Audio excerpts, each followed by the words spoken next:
Welcome to another episode of The Brand Called You, a podcast and podcast show that brings you leadership lessons, knowledge, experience, and wisdom from thousands of successful individuals from around the world. I'm your host, Ashutosh Garg, and today I'm delighted to welcome an EdTech entrepreneur from Tampa, Florida, USA, Mr. Nitin Gour. Nitin, welcome to the show. Hi, Ashutosh. Thanks for having me on the show. I'm really excited to be here. Thank you. Nitin is the founder and chief executive officer of Bloomster, which is a dynamic platform that empowers students by teaching over 25 essential life skills, helping them thrive. So, Nitin, before we talk of Bloomster, a few questions for you. Tell me about your journey and what was the inspiration to transition from a successful corporate career to becoming an entrepreneur and founding Bloomster? Thanks for asking that question, Ashutosh. In my journey, like many entrepreneurs, hasn't been a straight line. It's been a series of pivots, decisions, evolving understanding, and shifts in perspective that ultimately led me to where I am today. Mm. But I'm glad I went through that journey. So I started my career in technology after earning my degree in computer science. After 6 years in tech, starting from a junior most programmer analyst position, rising up to a project manager, I pivoted to finance, where I spent nearly 18 years at Citigroup. I again started as a junior most analyst position and worked my way up and eventually left Citi while I was serving as a director in its capital markets division. Hmm. So you can look at my finance career, which spanned almost 18 years into two halves. Initially, it was great. I was learning a lot. My job required me to coordinate with clients, take them out for nice dinners. I was living in Manhattan, social events, sports events, you name it, and working simultaneously 70, 80 hours a week. Mm. I was enjoying all of that. I would do it all over again. And by the way, City is a great place to work. And so while that was happening, I had, despite all the prestige and success of being at one of the top financial institutions in the world Mhm. and enjoying all the perks that came with it, I had this feeling, the feeling of void. Perhaps there's Mm. something more meaningful, something beyond corporate hustle. So I embarked on a personal journey of discovery. And what I found led me to create Bloomster, a platform designed to equip children with essential life skills they need to thrive in the real world so Mm. that they are prepared for anything that life throws at them. Mm. Because at the end of the day, success isn't just about career milestones and material achievements. It's about how we navigate through life and how fulfilling and enjoyable that journey is. Mm. That's what I came to. So in my discovery phase, and obviously, as I said, this whole thing took a while. It spanned almost more than half a decade for sure. There were two key things that I discovered or identified. The Mhm. first one was related to the education world. And and this is very personal because I was trying to think through how I grew up, my own upbringing, and I was connecting the dots from that to how I was very keenly observing my colleagues, my friends, their kids, and how their education was contributing towards their growth and development. And I saw a big gap between the academic world and the professional world.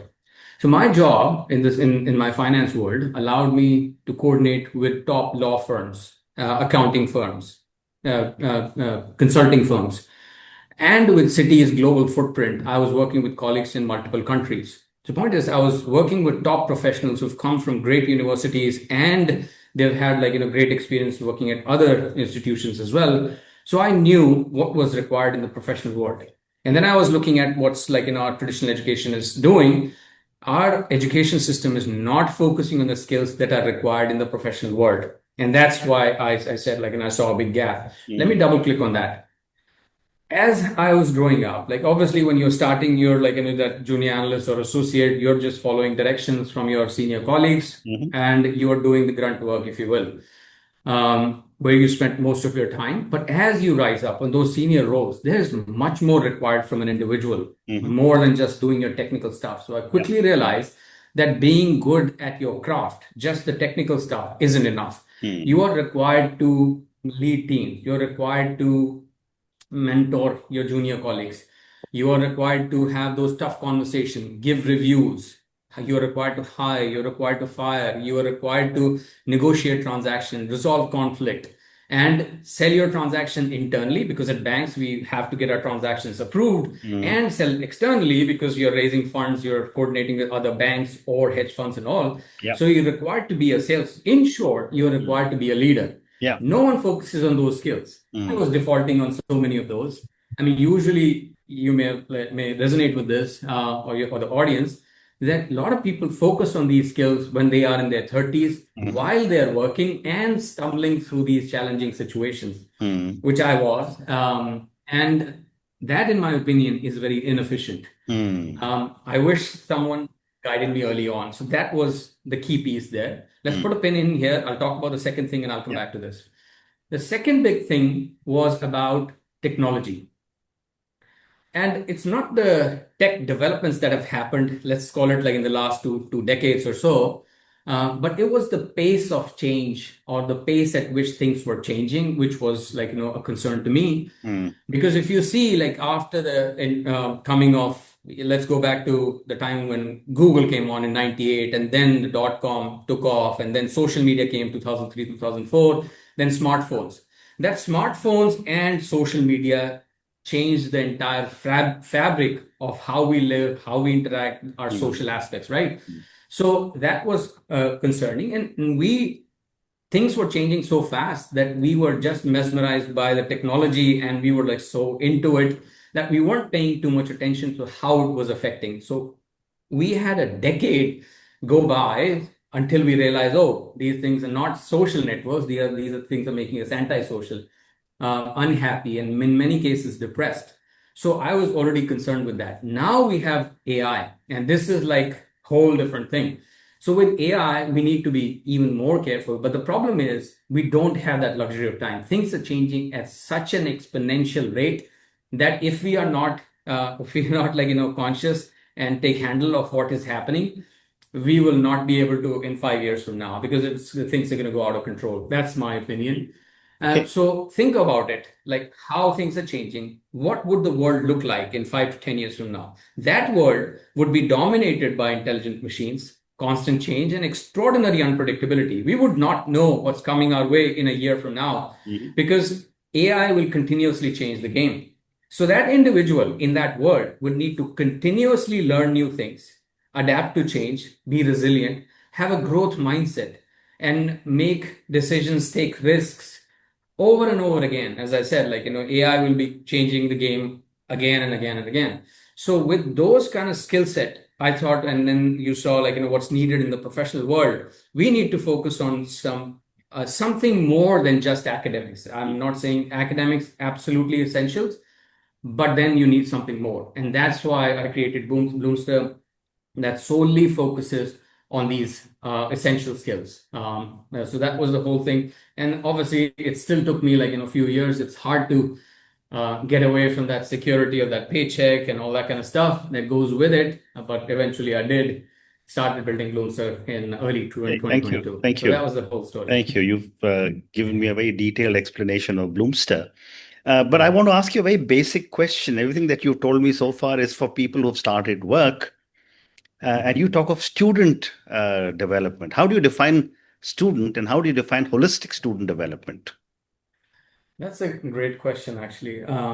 And Bloomster is not just another education platform. It's a movement, a mission to equip children with these essential life skills. And we take a whole child approach. And before I talk about Bloomster's holistic model, I think let me step back and explain what SEL is, because you must have heard this acronym, which is thrown around in the education space a lot. SEL is actually a well-established and well-known framework developed by CASEL, Collaborative for Academics, Social Emotional Learning, and it's been there for quite some time. So there's nothing that I invented. I've just sort of categorized things such that parents can understand and use it for their benefit. So SEL stands for Social Emotional Learning. At a high level, SEL framework includes 5 core competencies: self-awareness, self-management, social awareness, responsible decision-making, and relationship skills. Let me break down each of these for you quickly. Self-awareness is the ability to understand your values and beliefs, your strengths and weaknesses. For young teens and tweens, developing self-awareness is key to building self-confidence and a positive self-image. Mhm. Self-management is the ability to understand your thoughts, emotions, and behavior in different situations. For young teens and tweens, this ability allows them to manage stress, control impulses, and set goals. So, social awareness is the capacity to empathize with others and understand various social norms and cues. Young teens and tweens can benefit from enhanced social awareness as they navigate through their complex life situations and relationships. Responsible decision making is the ability to make ethical and constructive choices. This competency allows young teens and tweens to evaluate the consequences of their decisions and make decisions that reflect their values. Relationship skills is the ability to establish healthy and rewarding relationships.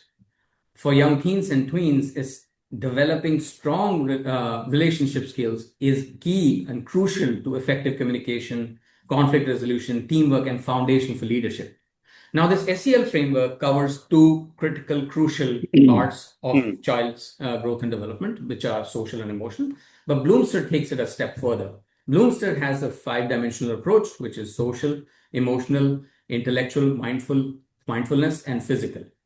It's not just about helping kids with their emotional intelligence, but it also helps with their cognitive skills, mindful awareness, positive behavior, and real world practical skills. It's about helping kids build resilience and such that they are well rounded so that they are prepared for anything that life throws at them, not just emotionally, but also in the way they think, act, and react to the world around them. So that's the Bloomster's model. And I've already mentioned about the SEL framework. Yeah. Thank you. Given the fact that, this is a model that is going to be with students, I'd love to get your perspective on how do parents and educators react to this additional input that you're giving to them, and what are the impact on the students? That's a good question. So, I mean, you have both sides. Majority of them, when I have this conversation that when I talk about these skills, there are some skeptics, but there are people those who say why didn't I start have this when I was growing up? The first thing is that from them, and the second thing is I want to be that someone for my child who's like teaching these skills to my child from a but I'll also mention about there are some skeptics as well. For them, I'd ask a very simple question because they are deeply conditioned to see academics as the only path to success. That's the problem, actually. They're deeply conditioned. So I start by asking a question: what would you want your child to be like at 18? And almost always I hear like someone who's resilient, confident, well-rounded, empathetic, focused. Rarely do I ever hear someone who gets all straight A's. Mhm. And that opens the door. And once you realize that these skills don't magically appear, you begin to think of teaching these skills early and intentionally. Mm. And we don't stop there. I at least also explain that we're not competing with academics. We are actually supporting them. Because once the child learns to manage their emotions, stay focused and believe in themselves, trust me, they perform much better in every area of their lives, including schools. So that's the key piece there. And most of the parents, when they see our structure, the way we organize the platform, the way we teach with our engaging animated videos and all, they see that it's not just like a feel-good fluff that we have. It's an evidence-based, research-based content that we have, Mm. which is going to produce actual results that they can see right away. Mm. So But that's from a the child's perspective, Nitin, mhm. they already have a lot of pressure of education, which is Right. from the world of academia. And now Right. this is additional inputs that they're being given. How much Mhm. additional time does Mhm. a Bloomster, if I can use the word subscription, take? And I'm not denying or disputing the importance of getting all the other soft skills, but what is the time that is taken? Because there's also a lot of focus that young parents today have on sports. No, absolutely, absolutely. And I'd add that there's a whole element of flexibility that is key to how we organize the platform, because every child is different. The way they learn, their challenges, their strengths. So we had to make sure that Mm. first the platform is engaging. To your point, yes, they have a lot of stuff, a lot of pressure from school. They're already Yeah. overwhelmed with that. So Mm. our content and our delivery had to Mm. be more engaging. There's nowadays, these kids have endless content competing for their focus and attention. So we knew that right from the start. And we are very intentional about how we teach, Mm. because it's not just about passive consumption, it's about action. Mhm. And we know that engagement alone isn't enough, because kids actually have to apply what they learn in their daily life. So that was a Mhm. key piece there. So our content is structured around real life stories and situations, interactive learning, and real world practice. Mhm. Each lesson is designed around scenarios which are relatable to kids.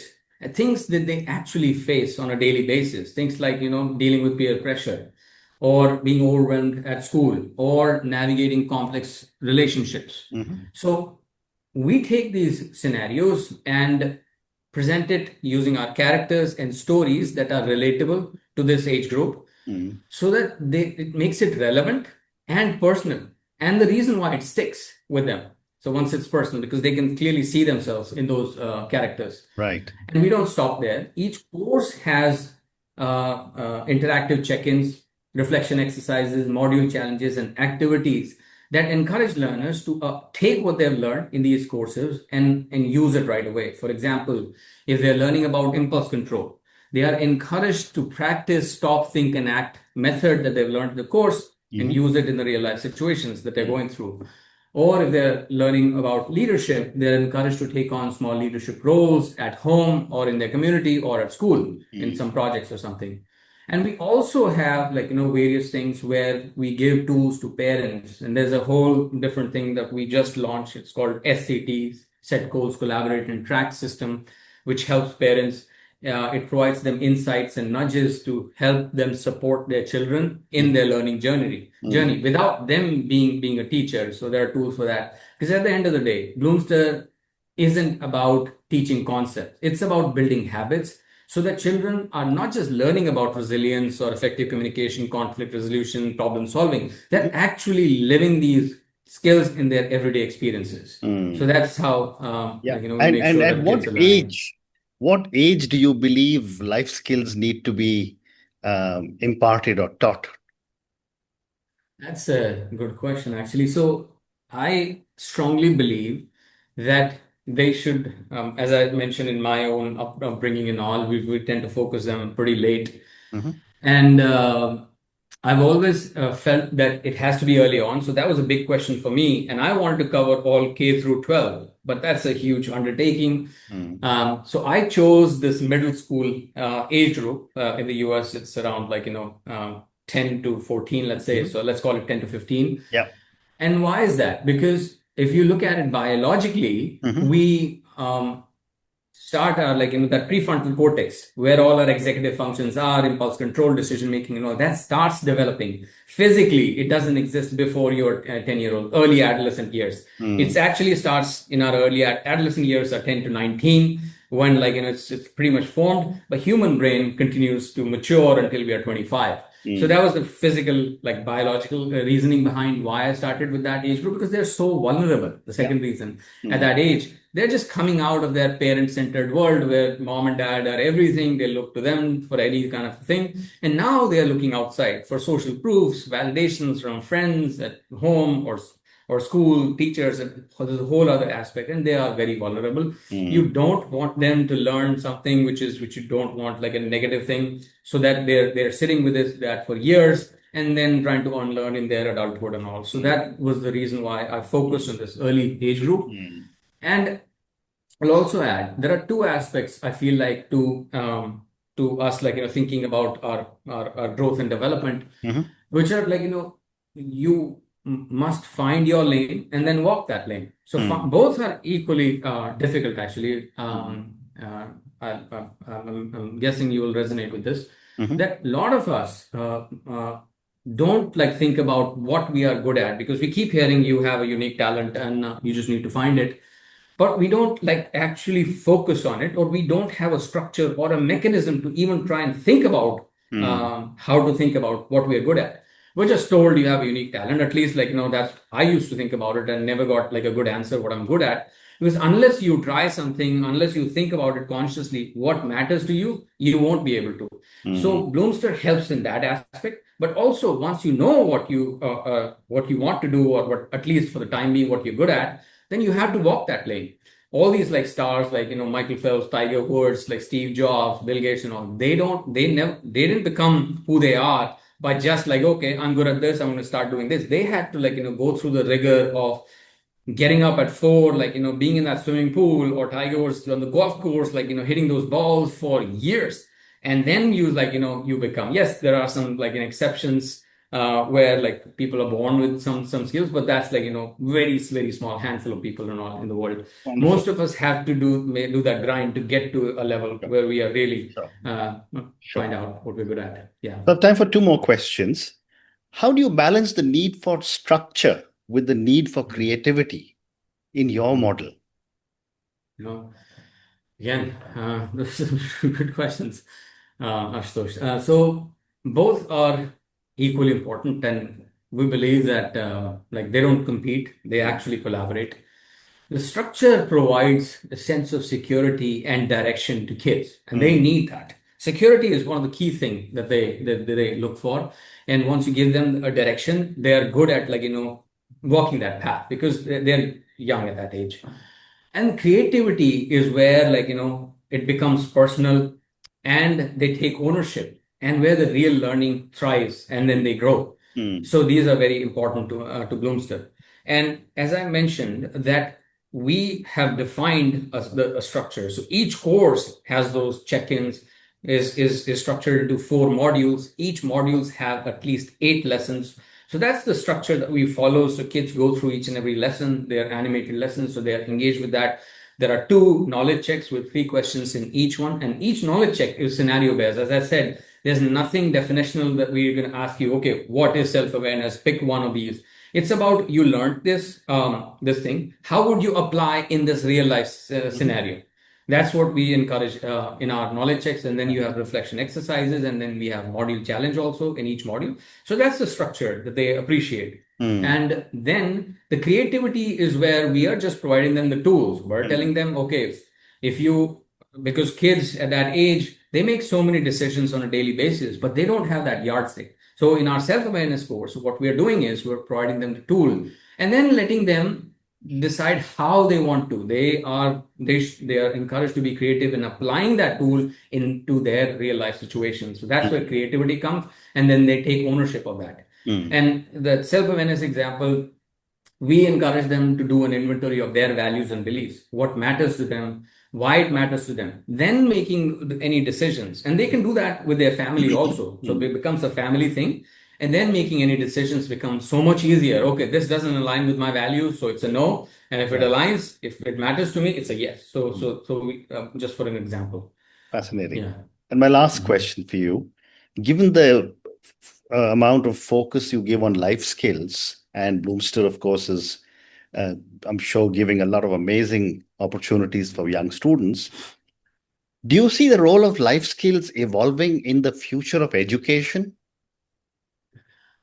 I personally do. Hmm. And I've looked at it in many different ways. And I strongly feel if we don't focus on these, and I Mm. think we've given them this name soft skill, which is a big, big mistake in my opinion. Hmm. These are definitely not soft skills. These are foundational skills that you need. Mm. And they don't just help in the professional world, as I pointed out, but also like in your academic performance. If a child is a self-aware child, they've already gone through this exercise of understanding their strengths and weaknesses, Hmm. then they would never label themselves. Let's say, like, as I did, like several times, if I would not understand a math problem or something, I would think, okay, because there's always somebody in the class, like, those kids sitting in the front, they would, like, get it right away and all. And I would, like, it's not that I would not understand, but it took me a while.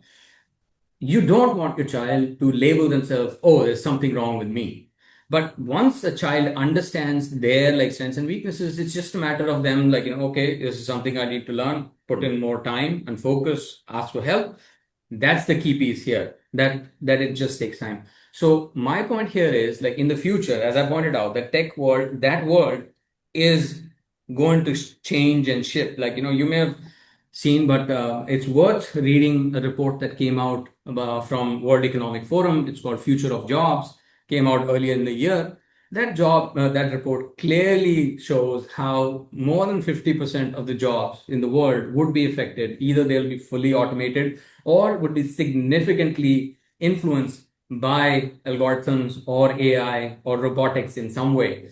And the report encourages every human to keep working on their skills, keep enhancing their skills. So that thing is already started. So if you know that that is coming our way, you can pretty much imagine like, how these skills that I'm talking about, being self-discipline, building that resilient muscle, having a growth mindset, all these things would become very much important. And I'm already seeing that shift happening. And that's the reason why I'm not pivoting, but I'm also focusing on having Bloomster as a platform in schools. So I started with like directly going to parents, to consumers basically, and them deciding whether this is the right thing for their child. But in the last year, I had several conversations with teachers who educated me on the fact that a lot of schools want to implement social emotional learning. And in the US, some of the states are giving grants to implement this. And they are struggling with like having professionals create content, because initially they hired around COVID. A lot of schools had that push to implement social emotional learning because they could see kids sitting at home and learning were being affected socially and emotionally. So they hired individuals to create content. They even like, some of the teachers got excited internally, created some content, but that kind of fizzled out after 2022, kind of like, time period when we were coming out of COVID, but not fully out, but at least to some extent. So I see that there is a need at schools as well. So that's what my focus is for now. Not that we're not focusing on the consumer Sure. side or directly to parents. Sure. Yeah. But on that note, Nitin, I just want to say thank you so much for speaking to me. This has been an amazing conversation with you. Uh, I completely agree how important it is to have um, life skills which are not normally taught in our education systems. And normally people rely on parents to be able to do that. But if the fact that Bloomster is beginning to offer these skills to a lot of students and young adults, and I'm sure you're setting them on the path for some really amazing opportunities in future. Thank you for speaking to me, and good luck to you. No, thank you. I'll just like, say one thing in the end. I mean, I'm on this journey, but I cannot do this alone. So I need all the support that I can get from parents. So if they can like, obviously try Bloomster and then give me feedback if something is not working for me. I'm on a mission to continuously enhance the platform and ensure that it works for your child. So with that note, Alan, thank you so much, Ashutosh, Good for luck. having me on the show. Good luck and all the very best. Thank you for listening to the Brand Called You videocast and podcast, a platform that brings you knowledge, experience, and wisdom of hundreds of successful individuals from around the world. Do visit our website www.tbcy.in to watch and listen to the stories of many more individuals. You can also follow us on YouTube, Facebook, Instagram, and Twitter. Just search for the Brand Called You.